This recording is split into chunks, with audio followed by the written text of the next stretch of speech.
খবর তোমাদের?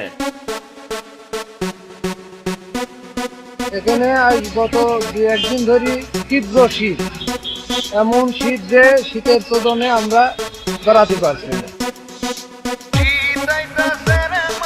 কথা কিন্তু সত্য, কথা কিন্তু সত্য।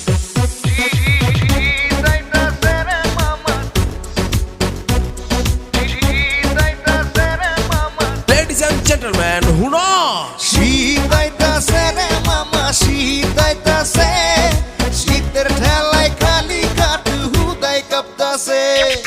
শীত আইতাছে রে মামা, শীত আইতাছে, শীতের ঠেলায় খালি কাঠ হুদাই কাঁপতাছে। শুনছো নিবে খবর কেউ শীতের কিতাব, এমন শীত আইব ভুলা যাইবা নিজের বাপ। ভুলভাল কামো আমি কইরা দিও মা, মজা মাস্তি পরে কইরা লাইকে